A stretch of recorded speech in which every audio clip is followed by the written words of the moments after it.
Okay, so yesterday we have read till what is velocity.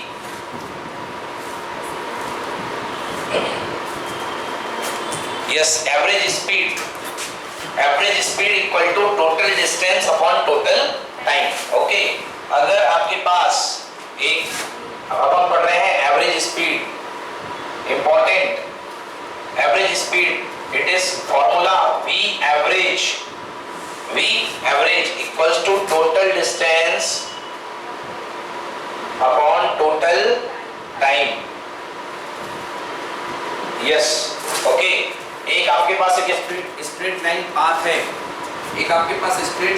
है, इस पे एक बस मूव कर रही है और बस पहले टाइम t1 में, बस यहाँ से स्टार्ट हुई फ्रॉम टाइम 0, बस टाइम t1 टाइम में कितना डिस्टेंस ट्रेवल कर रही है s1, या आप d1 ले लो, लेना हो तो d1 s1 ले ले, s से डिनोट करेंगे, है ना, d से भी करते हैं but s is more better, because s के ऊपर वेक्टर लगाओगे तो डिस्प्लेसमेंट बनेगा, नहीं लगाओगे तो डिस्टेंस बनेगा, v के ऊपर वेक्टर लगाओगे तो वेलोसिटी बनेगा और नहीं लगाओगे तो स्पीड बनेगा। क्लियर है?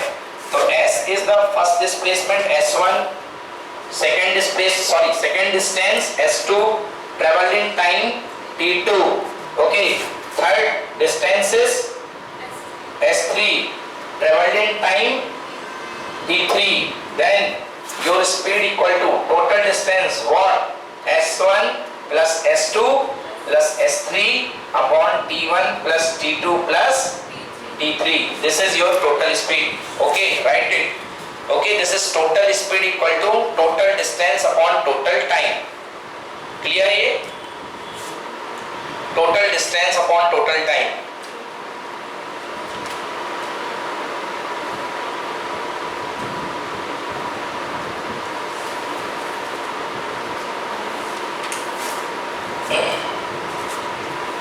Next, velocity की बात करते हैं.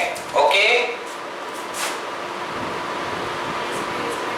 velocity is equal to rate of change of displacement.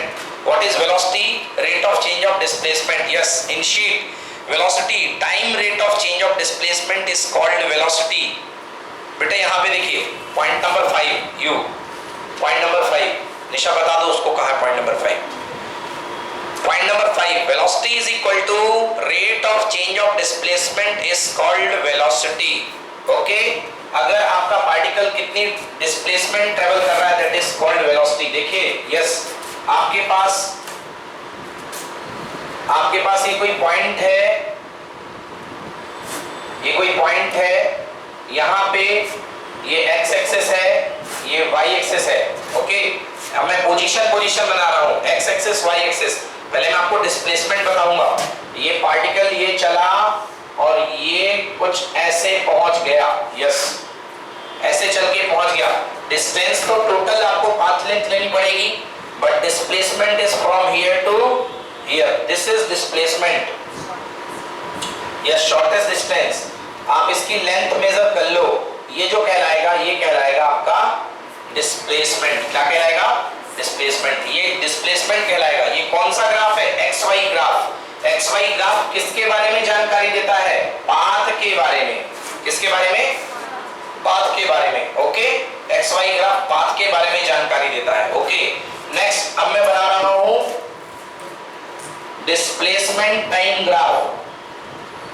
Displacement time graph. मान लीजिए पार्टिकल जो है ये इसका डिस्प्लेसमेंट टाइम ग्राफ है. ओके, पार्टिकल का डिस्प्लेसमेंट टाइम ग्राफ ये है. तो इसका initial displacement at time t1 पर डिस्प्लेसमेंट कितना है? s1. टाइम t1 पर डिस्प्लेसमेंट कितना है? s1. एंड टाइम t2 पर डिस्प्लेसमेंट कितना है? s2. Now what is net displacement? Change in displacement. ये होगा displacement delta s. Change in displacement delta s. Okay, now velocity कौन सी? Average velocity. क्योंकि आप डिस्प्लेसमेंट ले रहे हो. Okay, average velocity equal to change in displacement upon change in time. Yes, तो average velocity is equal to change in displacement upon change in time. Somewhere इसको आप ऐसे भी बोल सकते हो delta x upon delta t। बच्चों vector लगाइए क्योंकि वेलोसिटी है delta x upon delta t। Clear है? तो ये वेलोसिटी आ जाएगा। Now come to the sheet. Time rate of change of displacement is called velocity. Velocity v is equal to displacement upon time. Okay, average velocity का formula v equal to x2 minus x1 upon t2 minus t1 metre per second. x2 minus x1 upon t2 minus t1 metre per second. बेटा ये क्यों आया x2 minus x1? Delta x मतलब change in x या change in s। Final displacement कितना है? s2। देखो final displacement कितना है? s2। इनिशियल डिस्प्लेसमेंट कितना है? s1। तो change in displacement equal to s2 minus s1 upon time कितना? t2 minus t1। क्लियर हुआ? ऐसे आएगा। अब यदि आपको इंस्टेंटेनियस वेलोसिटी निकालनी है तो इंस्टेंटेनियस के लिए क्या करते हैं? बोलिए आप। क्या चीज? लिमिट ले लेते हैं। Yes correct. तो for instantaneous velocity v instantaneous equals to limit delta t को क्या कर देते हैं? 0। Delta s upon delta t, उसका नाम क्या जाता है? ds upon dt। तो अगर डिस्प्लेसमेंट का डिफरेंशिएशन करोगे तो क्या मिलेगी? Instantaneous velocity. ओके, अगर आपने डिफरेंशिएशन कर दिया डिस्प्लेसमेंट का तो आपको इंस्टेंटेनियस वेलोसिटी मिल जाएगी। डिफरेंशिएशन आता है आपको? अभी सीख लेंगे, ठीक है ना। डिफरेंशिएशन करेंगे डिस्प्लेसमेंट का, d by dt मतलब डिफरेंशिएशन, इसको बोलेंगे इंस्टेंटेनियस वेलोसिटी। अच्छा, अब इस क्वेश्चन को समझो। एक एग्जांपल देता हूं तब वो ग्राफ अच्छे से क्लियर होगा, ठीक है ना। ये डिस्प्लेसमेंट आया समझ में? इनिशियल से फाइनल पोजीशन के बीच का जो डायरेक्ट ओरिएंटेशन है, जो डायरेक्ट पाथ है, जो शॉर्टेस्ट पाथ है, that is called displacement. Okay, yes. अब देखिए, आप एक स्ट्रेट रोड में आप जो है आपने मोशन स्टार्ट किया। ये है ओरिजिन। ये क्या है? ओरिजिन। इस पॉइंट को आपने कह दिया ये मेरा ओरिजिन है और आपने यहां से मोशन स्टार्ट किया। आपकी ओरिजिन से दूरी थी 3 मीटर। कितने मीटर? 3 मीटर। मतलब पहली पोजीशन आपकी है 3 meter. Okay, so your first position, first displacement s1 equal to how much? 3 meter. हाँ, s1 इक्वल टू 3 मीटर। हाँ देखो, अभी s1 वेक्टर तो लगेगा, करेक्ट, सही है, कोई दिक्कत नहीं है। s1 इक्वल टू 3 मीटर, ठीक है ना। आप इसको चाहें तो वेक्टर फॉर्म में 3 i कैप भी लिख सकते हैं, कोई दिक्कत नहीं उसमें। s1 equal to 3 meter. आपने मोशन स्टार्ट किया स्टॉप क्लॉक में। स्टॉप क्लॉक स्टार्ट किया। स्टॉप क्लॉक कहां से स्टार्ट होगी? 0 से। तो 0 से मतलब ये पहला टाइम आपका हो गया स्टार्टिंग। स्टार्ट किया आपने और चलते चलते आपने मोशन स्टार्ट किया और चल के आप जो आ गए हैं यहाँ पर आ गए। कितने मीटर पर? 8 मीटर। ओरिजिन से कितने मीटर पर? यहां से 8 मीटर पर। इधर से 3 से स्टार्ट किया और कहां पर आ गए? 8 पर। 8 पर आ गए। टाइम कितना लिया आपने? 4 सेकेंड। कितना लिया? 4 सेकेंड। क्लियर हो रहा है? हाँ, 0 से लेके वहां तक 8 है। ओरिजिन है, ओरिजिन से लेकर के यहाँ तक की दूरी कितनी? 3। और आप 5 कदम चल गए, 1 2 3 4 5। तो टोटल 0 के रिस्पेक्ट में कितना पहुंच गए? 8। आपको मतलब किससे है? डिस्प्लेसमेंट किसके रिस्पेक्ट में आता है? रेफरेंस के रिस्पेक्ट में, ओरिजिन के रिस्पेक्ट में। समझ में आया ना? तो डिस्प्लेसमेंट आपको ओरिजिन के रिस्पेक्ट में लेना है। आपको ये मतलब नहीं कि मैं यहां से यहां कितना चल गया। ओके, क्लियर हुआ? तो ये चल गए 4 सेकेंड। तो s2 equal to how much? 4 second में चले। s2 equal to how much? 8 metre. s2 equal to how much? 8 metre with respect to origin, है ना। s2 with respect to origin ही लेना है। नाउ आपके पास टाइम, टोटल टाइम जिस समय आपने स्टॉप क्लॉक स्टार्ट की थी उस समय टाइम कितना था? यहाँ पे t इक्वल टू 0। इधर पे time t equal to 0। Stop clock आपने यहाँ पे स्टार्ट करी, टिक दबा दिया और यहाँ पर आते आते टाइम कितना हो गया? 4। तो आपका टाइम चेंज मतलब ये बनेगा t1 और ये क्या बनेगा? t2। Now change in time t2 minus t1, this is called delta t। बेटा डेल्टा मतलब चेंज, डेल्टा मतलब change in time t2 minus t1 that is equal to 8 minus sorry 4 minus 0. How much second? 4 second. How much second? 4 second. Okay, 4 second. Now the average velocity v average equals to change in displacement s2 minus s1 upon change in time t2 minus t1. आपने कहा बहुत अच्छी बात कही कि sir इसको vector ले लो। अगर इसको वेक्टर लेंगे तो ये तो बहुत अच्छा दिखेगा। हम मैग्नीट्यूड नहीं, हम तो साथ साथ में वेक्टर बता देंगे। आप आगे की तरफ जा रहे हो तो फाइनल डिस्प्लेसमेंट कितना है 8 और एक्स एक्सिस के लॉन्ग क्या होता है वेक्टर 8i कैप। क्या होगा 8i कैप। तो वेक्टर फॉर्म में लिखिए 8i cap minus yes next s1 displacement how much 3i cap 8 minus 3i cap upon how much 4 that is 5i cap upon 4। इसको सॉल्व करिए 4 by 5 में 4 का divide करिए 4 1 जा 4 कैरी आई 1 0 4 2 जा 8 12 sorry 1.25 so answer is 1.25 I cap meter per second is your average velocity. I cap is a unit vector. I cap unit vector है क्योंकि आप x एक्सिस के लॉन्ग चल रहे हो ना, तो x एक्सिस के लॉन्ग चलने को दिखाने के लिए आप किससे दिखाओगे I cap से। क्लियर है? आ गया समझ में? अगर आप डायरेक्शन हटा दोगे तो केवल क्या मिलेगी स्पीड। क्या मिलेगी speed, because speed is regardless of direction. तो आपको केवल मिलेगी 1.25 metre per second that is speed. But आप बोलोगे 1.25 I cap और अगर I cap ना बोलो तो 1.25 towards x axis, towards positive x axis. So this is velocity. Velocity is a vector quantity which need magnitude as well as direction. Clear हुई ये बात? तो इस तरीके से आप जो है क्या फाइंड करेंगे एवरेज वेलोसिटी फाइंड करेंगे। समझ में आया? Any problem? चलो इसको नोट करना है तो नोट कर लीजिए फटाफट। यहाँ आगे चले, वैसे मैंने न्यूमेरिकल आपको बहुत दे रखे हैं और मैं पूरे कराऊंगा, है ना? तो ये तो बहुत छोटे मोटे न्यूमेरिकल है, अभी पढ़ने की जरूरत नहीं है। Yes velocity v equal to x2 minus x1। बेटा डोंट बी कंफ्यूज, हमने जो x2 लिया है ना उसको ये x2 ले लिए हैं बुकलेट में इसको x2 ले लिया है। तो आप चाहें तो इसको yes this is final position, this is final displacement, this is initial displacement. Similarly you can write it final displacement minus initial displacement upon t2 minus t1, this is average velocity। ये तो note कर लीजिए क्योंकि इसी से सारा का सारा मैटर सॉल्व होगा। इसको नोट करिए कॉपी में।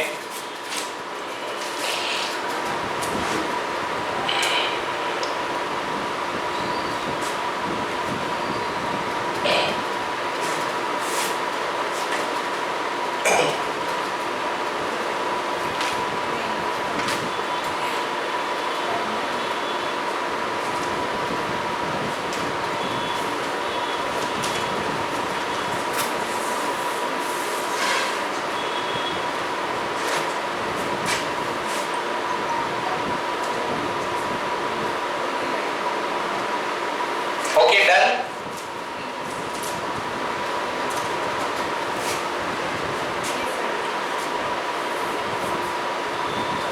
Yes. Next lines. It is a vector quantity, very obvious. Velocity is a vector quantity. Velocity may be positive or negative. It also may be zero. Velocity positive भी हो सकती है, negative भी हो सकती है और zero भी हो सकती है। आप अगर किसी पॉइंट से चले, ये देखिए आप A पॉइंट से चले, घूम करके कुछ भी चले और A पर आ गए आप। Now what is total displacement? Net displacement equal to zero. उसी पॉइंट पर आ गए। तो what is the change between initial and final? Zero. Now your velocity equal to zero upon time. Answer what? Zero vector. Your velocity will be zero. तो your velocity will be positive or negative. अभी आप right side चल रहे हो so your velocity will be positive. अगर पीछे की तरफ चलोगे your velocity will be negative. आ रहा समझ में? हाँ। अगर नीचे आएंगे तो नेगेटिव, नहीं बैक साइड आएंगे तो नेगेटिव। नीचे किसके, देखो नीचे किसके रेफरेंस में नेगेटिव होगा पहले ये समझो। अगर आप ऊपर चल रहे हो तो जे कैप में जाओगे, नीचे जाओगे तो माइनस जे कैप में जाओगे, तो उसके रिस्पेक्ट में ये नेगेटिव होगा और इसके रिस्पेक्ट में ये नेगेटिव होगा। तो उसी के अलोंग तो होता है ना डिस्प्लेसमेंट, पॉजिटिव और नेगेटिव किसके, उसी के अकॉर्डिंग तो वेरी होता है। अब आप यदि यहां से यहां गए और यहां से यहां गए, देखो मैं दिखाता हूं आपको। यस, अगर आप यहां से यहां गए और आप यहां से यहां चले गए, ओके, आपने 3 यूनिट यहां चला और 4 यूनिट आपने यहां चला, तो आपका डिस्प्लेसमेंट कितना होगा 5, बिकॉज इनिशियल और फाइनल के बीच में कितना है 5। भाई आप तो ये डिस्टेंस हुआ ना यहां से यहां, इनिशियल और फाइनल के बीच का डायरेक्ट गैप कितना है 5। क्लियर हुआ? तो ये बनेगा आपका डिस्प्लेसमेंट। क्या बनेगा? डिस्प्लेसमेंट। समझ गए? और डिस्प्लेसमेंट अपॉन टाइम, केवल आपको ये समझने मैं बता रहा हूं कि वेलोसिटी नेगेटिव भी होती है एज पर योर पाथ। अगर आप ओरिजिन के राइट साइड मूव करोगे तो your velocity will be considered as positive, origin के लेफ्ट साइड मूव करोगे तो your velocity will considered as negative. अगर दोनों तरफ मूव करोगे तो फिर सॉल्व करके निकालना पड़ेगा कि किस तरफ वाला पार्ट ज्यादा है। जैसे 10 कदम लेफ्ट में मूव किए और 5 कदम राइट में मूव किए, ओके, 5 कदम राइट में मूव किए तो 5 कदम एक्स एक्सिस की तरफ क्या बनेगा 5i कैप, और 10 कदम लेफ्ट साइड क्या बनेगा -10i कैप। यस और no?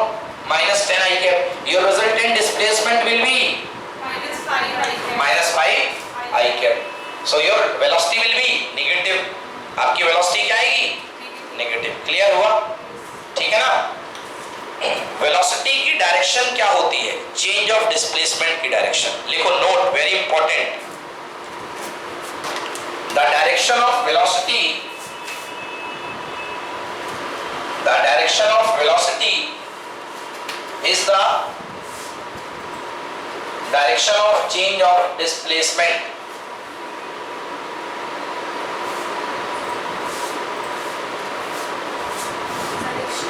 The direction of velocity is the direction of change of displacement. Is the direction of change of displacement. समझो इसको। शीट की एक एक लाइन क्लियर करना पीछे लग लग के, तब पूरा तुम्हारा चैप्टर बिल्कुल अच्छा होगा। अगर मतलब कि कुछ भी ऐसा नहीं कि हम कैजुअली ले सकते हैं इसमें, आपको मैं 10-15 एग्जांपल दूं तो भी कम है। देखिए, आपने ओरिजिन से स्टार्ट किया, सर आपने बोला कि डिस्प्लेसमेंट 0 होगा, तो अगर उसमें जितना ट्रैवल करेंगे वो गिवन होगा डिस्प्लेसमेंट? हाँ, गिवन होगा। अब आप ये बताइए कि आप यहां से यहां गए 5 यूनिट और वापस पीछे 5 यूनिट पीछे आ गए, डिस्प्लेसमेंट कितना 0, ऐसे ही गिवन रहेगा। सर अगर हम इधर गए तो 5, हाँ, इधर जाओगे तो +5, पीछे आओगे तो -5। ठीक है ना? अब देखो, आपको मैं बता रहा हूं कि वेलोसिटी की डायरेक्शन आपको कैसे मिलती है। एक पॉइंट है जिसका ओरिजिन मान लिया आपने, और उस पॉइंट से आप जाते हो 5 यूनिट फॉरवर्ड, 5 यूनिट फॉरवर्ड, तो 1 2 3 4 5, ये आपके पास आ गया पोजीशन ए, आ गया। तो पहला आपका डिस्प्लेसमेंट क्या है? ओ से लेके ए, तो आपका पहला डिस्प्लेसमेंट है ओ ए वेक्टर। ओ से लेकर के ए तक का वेक्टर आपका पहला डिस्प्लेसमेंट है। बेटा इसका लेंथ कितना है 5, डायरेक्शन क्या है आई कैप। अब आप यहीं से चलते हो 10 यूनिट पीछे, 10 कदम पीछे। देखो यहीं से 10 कदम पीछे, बोलो ए 1 2 3 4 5 6 7 8 9 10। क्लियर हुआ? 1 2 3 4 5 6 7 8 9 10। क्लियर हो गया? ये आपका आ गया। यहां से आपने 10 कदम पीछे चल गए, बोलो हाँ। चलिए, now what is your final displacement? This is s1 equal to 5i cap, s2 equal to what? गलती कर बैठे फिर से। हाँ, डिस्प्लेसमेंट कहां से नापते हो? ओरिजिन से। कहां से चले? इनिशियल डिस्प्लेसमेंट ये था, फाइनल डिस्प्लेसमेंट ये है। भाई आप यहां से नापोगे ना फाइनल डिस्प्लेसमेंट S2, तो S2 what is S2? S2 equal to -5 I cap. Clear? S2 equal to -5 I cap. ठीक है ना? नाउ आपको निकालना है change in displacement. Change in displacement आपका इनिशियल और फाइनल का displacement S2 minus S1। Change in displacement S2 minus S1। What is S2? -5 I cap. What is S1? -5 I cap. So change in displacement equals to -10 I cap. ये है आपका change in displacement, -10 I cap. तो displacement के change की direction किस तरफ आ रही? Negative या पॉजिटिव? नेगेटिव। तो आपकी वेलोसिटी की भी डायरेक्शन जो होगी वो नेगेटिव साइड होगी। सीधी बात कही जाए, जिस दिशा में डिस्प्लेसमेंट ज्यादा होता है उस दिशा में आपकी वेलोसिटी जनरेट होती है। समझ गए ना? यहाँ आप बैकवर्ड आपने 10 कदम चले हैं, बैकवर्ड आपने कितने कदम चले हैं? 10 कदम, तो आपका डिस्प्लेसमेंट इफेक्ट इस तरफ जाएगा। क्लियर है? तो ये आपका इस तरीके से डिस्प्लेसमेंट निकाला जाता है। बच्चों अभी हम धीरे धीरे क्वेश्चंस करेंगे तब आपको क्लियर होगा। ठीक है ना? Next question number 1 of your book NCERT। Under what condition the relation S equal to VT is do not need to open, कोई जरूरत नहीं है, आप मिल जाएगा, आपको शीट दे दूंगा मैं। Under what condition S equal to VT is correct. किस कंडीशन में S equal to V/T correct है? मतलब आपने बचपन से पढ़ा है कि speed equal to distance upon time. ये किस कंडीशन के लिए ट्रू है? यूनिफॉर्म मोशन के लिए। और यूनिफॉर्म मोशन कब होगा? जब बॉडी किस पाथ में चलेगी? स्ट्रेट लाइन में चलेगी, तभी तो यूनिफॉर्म होगा। यूनिफॉर्म मोशन मतलब वेलोसिटी कांस्टेंट। वेलोसिटी कांस्टेंट ये तभी होगा जब वेलोसिटी कांस्टेंट होगी, है ना? वेलोसिटी कांस्टेंट होगी, उसके लिए पाथ को किस में चलना पड़ेगा? स्ट्रेट लाइन में, बॉडी को स्ट्रेट लाइन में, है ना? तो लिखिए first answer, when a particle moves with a uniform velocity and straight line, first answer, when a particle moves with a uniform velocity and along a straight line, answer number 1।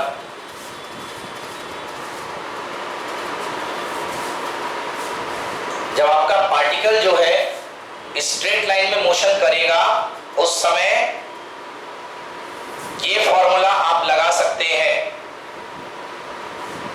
S equal to V/T।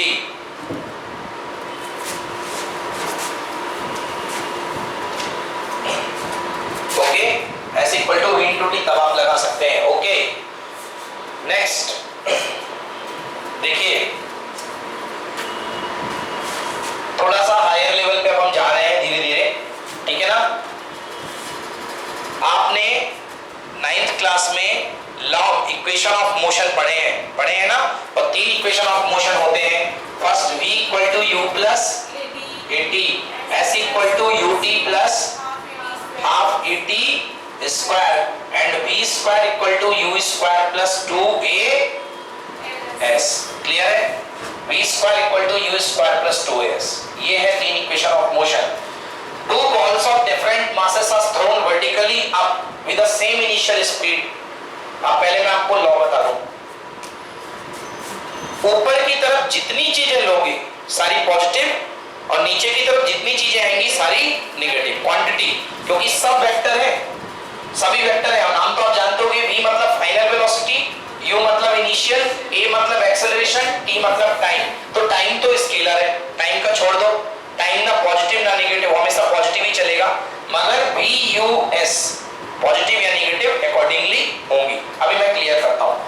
2 ball है आपके पास, 2 ball है, एक ball है 5 kilogram की, एक ball है 8 kilogram की। आपने दोनों डिफरेंट मास की हैं और आपने दोनों को सेम इनिशियल स्पीड से ऊपर फेंका है। इसको भी आपने इनिशियल स्पीड U से फेंका, U मीटर पर सेकेंड, और ये भी कितने से? U मीटर पर सेकेंड से फेंका। ठीक ना? u मीटर पर सेकंड से दोनों को फेंका है। अब बच्चों आप ऊपर फेंक रहे हो, ऊपर वाली वेलोसिटी को रूल बना लो हमेशा प्लस में लेना। तो बच्चों u कहां लगेगा? ऊपर, प्लस। u की डायरेक्शन क्या होगी? प्लस। जो चीज गिवन रहेगी उसमें साइन लेने का अधिकार आपका है। जो चीज अननोन है उसमें साइन ऑटोमेटिकली क्वेश्चन देगा, आपको कुछ नहीं करना, उसमें साइन ऑटोमेटिकली क्वेश्चन आपको खुद देगा, ठीक है ना। हाँ u, ये बताइए ग्रेविटेशनल कहां लगेगा? हमेशा नीचे। तो g कहां लगेगा? नीचे। तो g का साइन क्या होगा? माइनस। इसमें भी कहां लगेगा? माइनस, नीचे। आपने बोला है कि बताइए दोनों में से कौन सा हाईएस्ट स्पीड को गेन करेगा। अगर ये मान लीजिए हाईएस्ट स्पीड यहां पर चला गया, हाईएस्ट स्पीड पर दोनों पार्टिकल, हाईएस्ट स्पीड पर कोई ज्यादा कोई कम, अभी तो मेरे को पता नहीं कौन जाएगा ज्यादा कौन जाएगा कम, वही तो पूछा है कि कौन ज्यादा जाएगा दोनों में से। आपको क्या लग रहा है 5 किलोग्राम वाला जाएगा या 8 किलोग्राम वाला जाएगा? वेट वाला ज्यादा ऊपर जाएगा। हल्का कौन है? तो वही जाएगा। चलिए देखते हैं, ठीक है ना। यू, ये बताओ मैं इस पेन को ऊपर फेंकूंगा, ये हाईएस्ट पॉइंट पर पहुंचेगा तो हाईएस्ट पॉइंट पर जाके ये एक पल के लिए रुकेगा? नहीं रुकता। अगर ये बताओ जैसे यहां से फेंकूंगा तो एक मैक्सिमम पॉइंट पर जाकर के इसकी स्पीड जीरो नहीं होती? होती है ना। अगर स्पीड जीरो नहीं होती है तो जाते ही जाता। बोलो, अगर स्पीड जीरो नहीं होती है तो चलता ही जाता ना।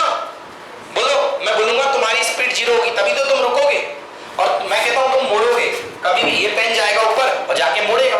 तो ऐसा कभी पॉसिबल है कि positive velocity, positive positive positive positive और एकदम से नेगेटिव? नो, पॉजिटिव और नेगेटिव के बीच में क्या आएगा? Zero.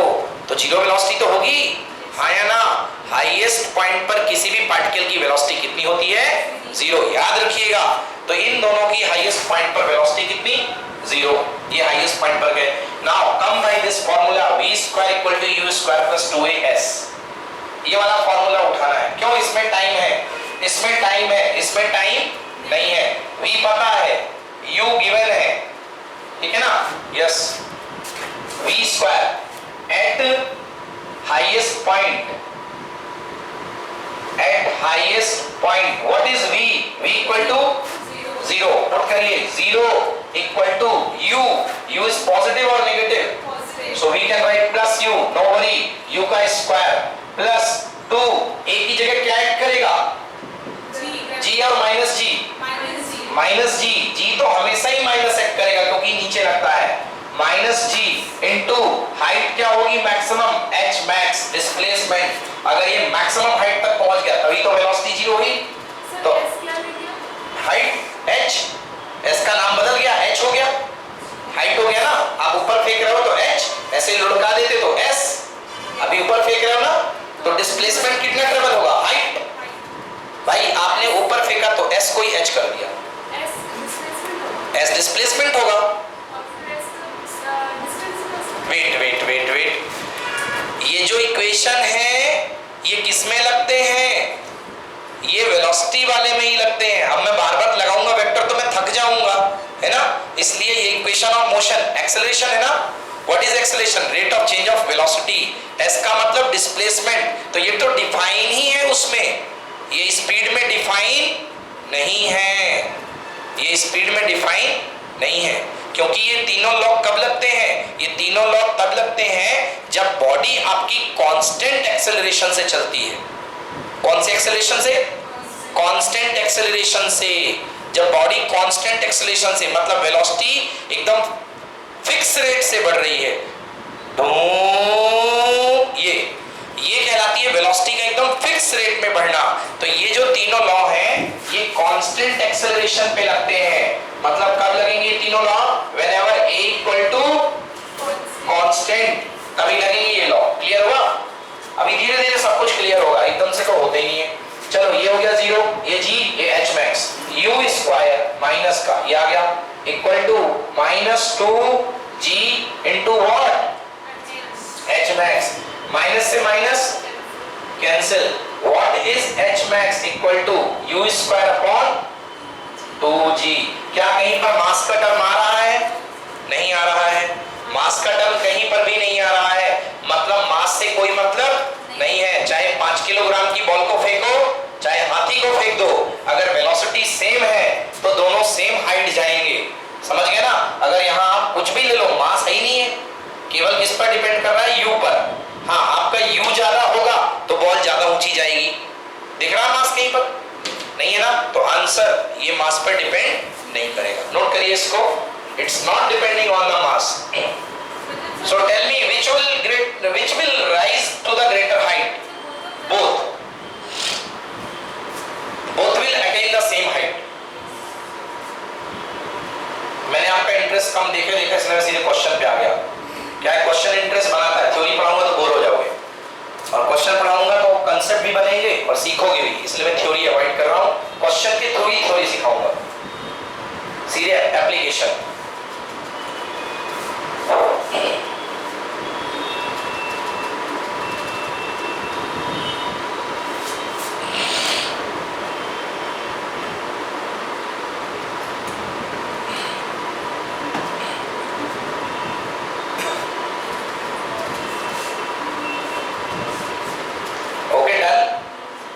This is same NCERT question. This is okay, NCERT.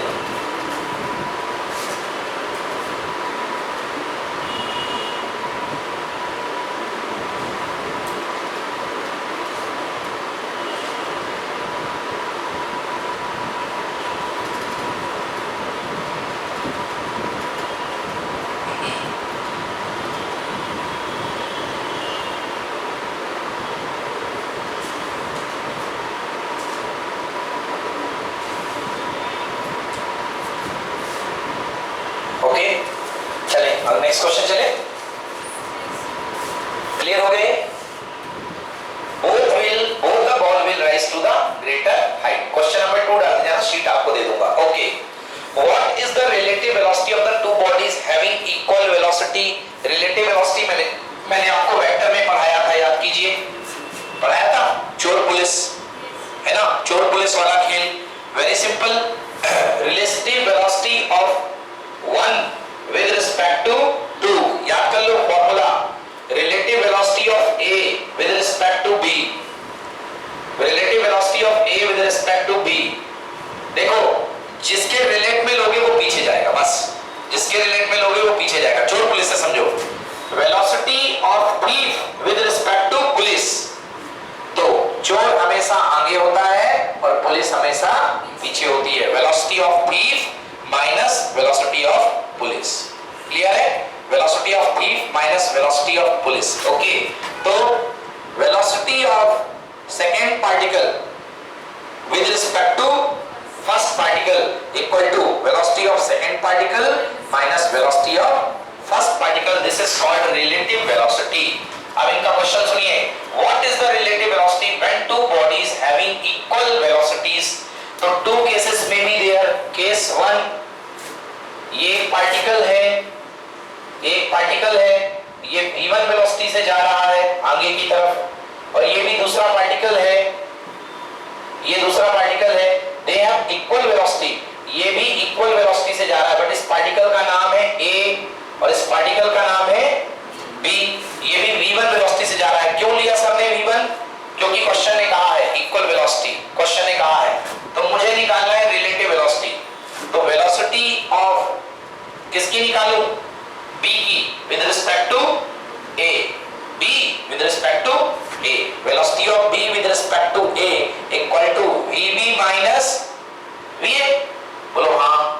Velocity of B minus velocity of A, बेटा चोर police. Velocity of thief with respect to police, velocity of B with respect to A, है ना बेटा? VB कितनी है? V1। VA कितनी है? V1। Answer कितना? 0। अब इसको समझो प्रैक्टिकल लाइफ में, आप दौड़ रहे हो, आपके साथ बिल्कुल सेम वेलोसिटी से आपका फ्रेंड दौड़ रहा है, दोनों के रिस्पेक्ट में रिलेटिव वेलोसिटी कितनी है? 0। आप हाथ से उसको वाटर बॉटल देना चाहते हो, वो पकड़ लेगा, क्योंकि दोनों की रिलेटिव वेलोसिटी कितनी है? 0। रिलेटिव वेलोसिटी 0 मतलब रिलेटिव डिस्प्लेसमेंट कितना? 0। भाई velocity is equal to displacement upon time. जब ये 0 है तो डिस्प्लेसमेंट कितना होगा? बट कौन सा डिस्प्लेसमेंट? Relative displacement. वो दोनों एकदम बराबर चलेंगे। समझ displacement equal to 0। Case number 1 velocity 0 होगी। केस नंबर 2 अगर दोनों अपोजिट डायरेक्शन में आ रहे हैं तो देखो, अगर दोनों अपोजिट डायरेक्शन में आ रहे हैं तो देखिए case 2, this is case 1, now case 2।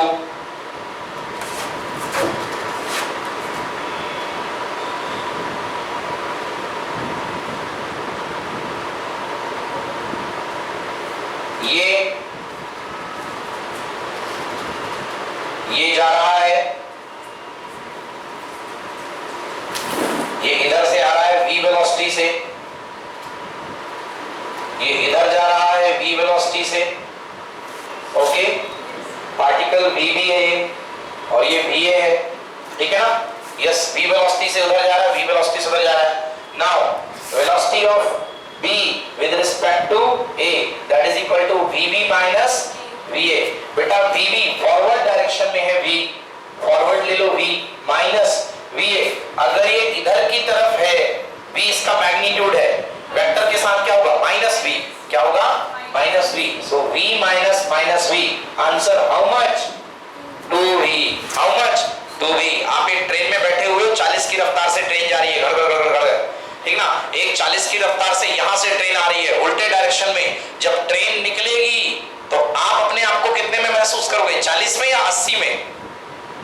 80 में ना, 80 में। आपको लगता है ना, अरे मैं तो बहुत तेज ट्रेन से जा रहा हूं। उधर वाले बंदों को लगेगा अरे हमारी ट्रेन बहुत तेज चल रही है, क्योंकि एकदम से क्रॉस होती है बहुत तेजी से। आया ना।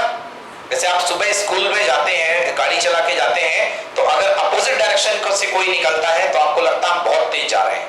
क्लियर हुआ? तो इसलिए अपोजिट डायरेक्शन में वेलोसिटी जस्ट डबल हो जाएगी अगर दोनों सेम मैग्नीट्यूड से जा रहे हैं तो।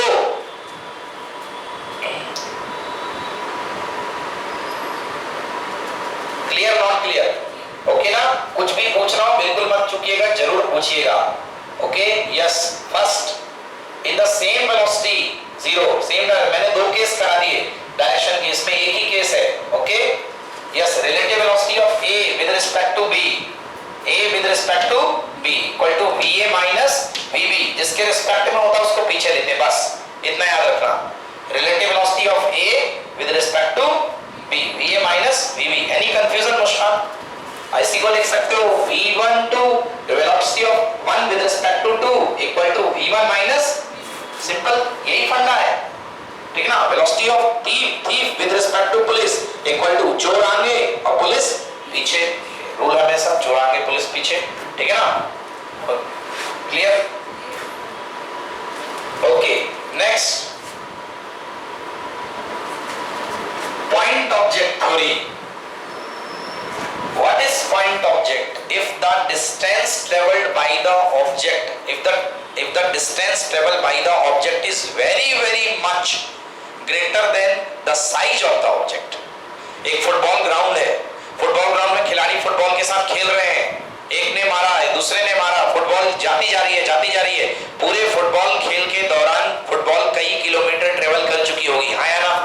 बट फुटबॉल की साइज, फुटबॉल का डायमीटर कितना होगा, कुछ सेंटीमीटर। तो बताओ फुटबॉल की साइज की तुलना में फुटबॉल के द्वारा ट्रेवल की गई डिस्टेंस या फुटबॉल के द्वारा ट्रेवल की गई दूरी बहुत ज्यादा है या बहुत कम है? बहुत ज्यादा है ना। तो फुटबॉल क्या कहलाएगी, पॉइंट ऑब्जेक्ट। क्या कहलाएगी, पॉइंट ऑब्जेक्ट। दिल्ली तो कानपुर ट्रेन चलती है, डिस्टेंस इज 400 समथिंग, डिस्टेंस पता नहीं है, 700-800 किलोमीटर होगा। दिल्ली से लेके कानपुर ट्रेन चलती है और कानपुर तक की distance suppose 800 kilometre. How much kilometre? 800 kilometre. And your train is only 450 metre. आपकी ट्रेन केवल 450 मीटर की है। कितने मीटर की? 450 मीटर। क्लियर? आपकी ट्रेन 450 मीटर की है और डिस्टेंस ट्रेन की कितनी है, 800 किलोमीटर। हाँ क्या नहीं, गिवन है ना। Railway train is 400 metre long, sorry 400 है।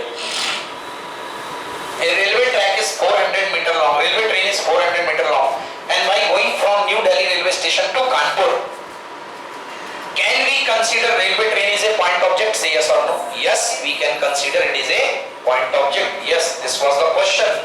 Okay, yes, because the length of the train is very smaller compared to the distance between Delhi and Kanpur. Clear हुआ? Okay, next.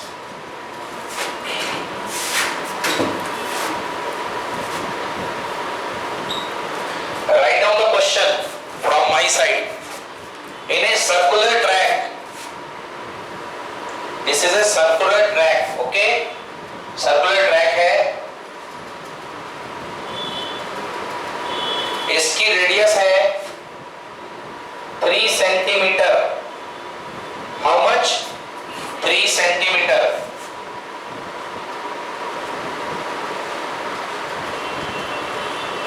क्लियर है?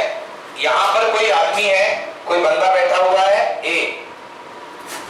ये जो है बंदा, ये 60 डिग्री एंगल बना करके इसके ऊपर चल के आ जाता है. यहां पर सर्कल के ऊपर ही चलता है, ऐसे घूमता है. सर्कल के ऊपर चल के आ गया by making an angle how many degree? 60 degree. And finally come to the position B. Okay, थोड़ी लंबी रेडियस ले लो बेटा, 6 सेंटीमीटर ले लो, 6 centimetre. Come to the position B in 2 seconds. In 2 seconds, so the time interval given delta t. How much I have given you? 2 seconds. Calculate first distance. First point distance बताइए क्या होगी. Second point displacement क्या होगा. First point distance, second point displacement. Third point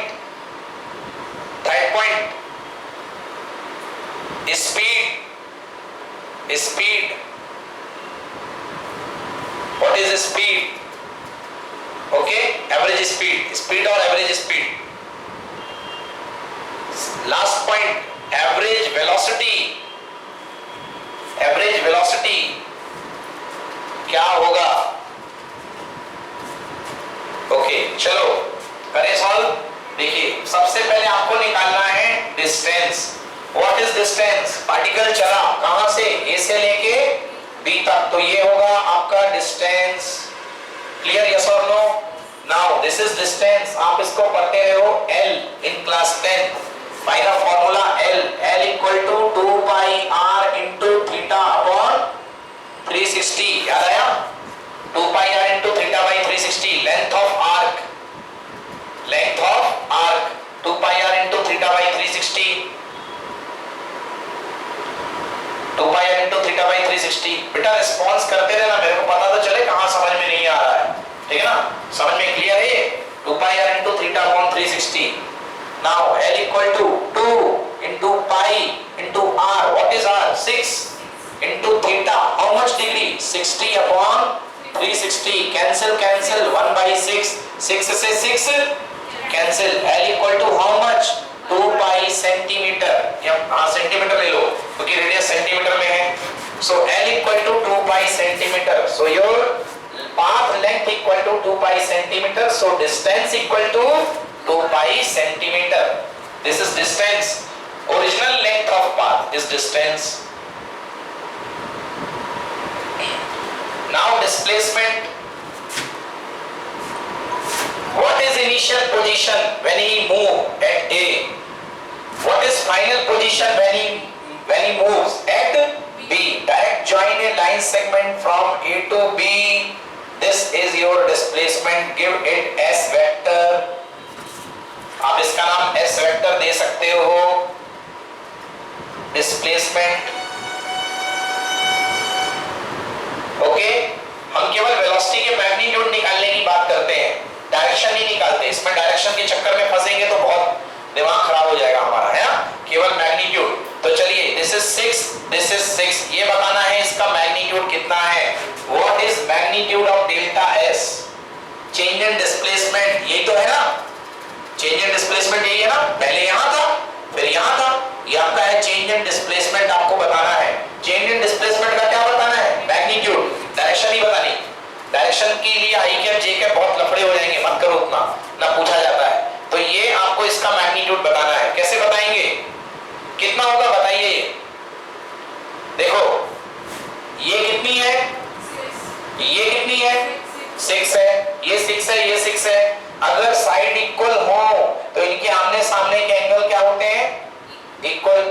इसके सामने का, इस side के सामने का एंगल इक्वल क्या है? ये आया ना? इसके सामने का एंगल क्या है? ये। इसके सामने का एंगल क्या है? ये थीटा को आया ना? नहीं आया समझ में? इस साइड के सामने का एंगल ये इक्वल है, इस साइड के सामने का एंगल ये इक्वल है। पढ़ा ना ट्रायंगल में कि दो अगर साइड इक्वल हो तो उनके आमने सामने के एंगल क्या होते हैं? इक्वल। तो now this angle equal to this angle. Now total angle sum property से theta plus 60 plus theta equal to how much? 180 degree. So by the property theta plus 60 plus theta equal to how much? 180। 2 theta equal to 180 minus 60। 2 theta equal to how much? 120। Theta equal to 120 upon 2। मतलब ये angle कितने degree और ये भी कितने degree? All angles are 60 degree. What type of triangle this is? Equilateral triangle. So this side also 6. This side will also 6. Clear or not? So now displacement equal to how much? 6 centimeter. Displacement equal to 6 centimeter. Clear?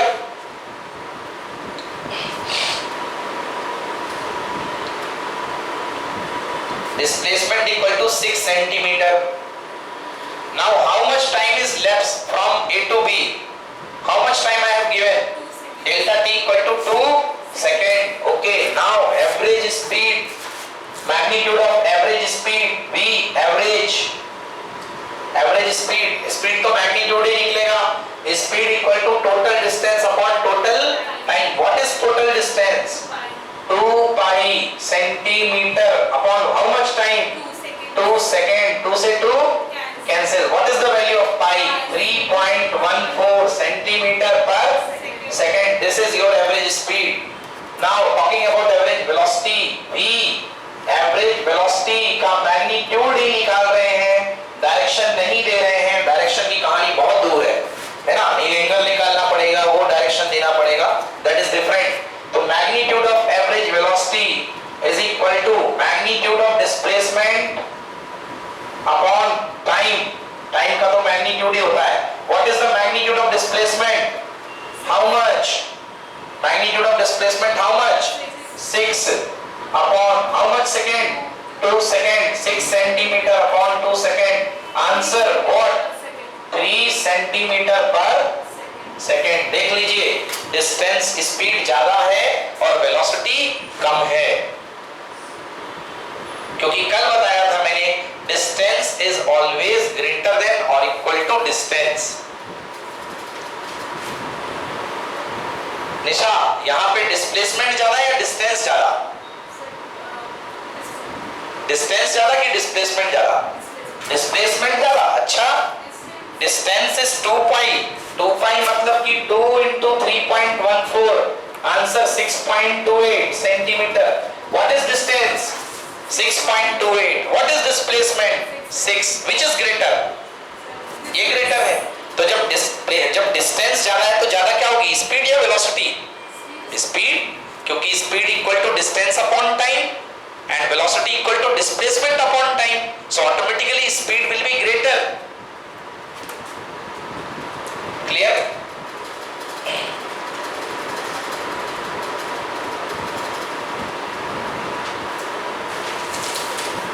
Okay, next question.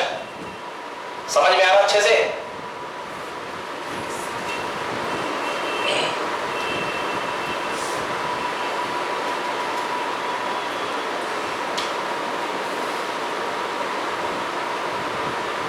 Next question. Shipra went from her home to school 2.5 kilometer away. Shipra अपने घर से school जाती है 2.5 kilometre दूर. Okay, Shipra जो है ये अपना उसका बेचारी का घर है. अब मैंने पहले ही बेचारी बोल दिया, पता नहीं है ना. शिप्रा अपने स्कूल जाती है, ये 2.5 किलोमीटर दूर इसका स्कूल है. 2.5 kilometre away his school is, her school is. और on finding her home closed. Okay, Shipra went from her home to school. Her home नहीं, school closed है. On finding her home closed नहीं है, school closed. School गई है तो school बंद मिलेगा? स्कूल में घर थोड़ा ना हो जाएगा. On finding her school closed, She returned to her home immediately. बेचारी संडे को स्कूल चली गई। ये गई और स्कूल क्लोज हो गया, ये वापस अपने घर आ गई बेचारी। Okay, yes, what is her net displacement? बताइए डिस्प्लेसमेंट क्या है? Zero. Answer, displacement vector equal to zero vector, but when you talking about magnitude equal to zero. Okay, ये दोनों बातें मैंने बता दी। इसमें तो डायरेक्शन का भी अपन नहीं डरेंगे क्योंकि zero vector. Now what is the total distance? 2.5 आना, 2.5 जाना। What is length? 5 kilometre. Okay, so answer distance equal to 5 kilometre. Any problem?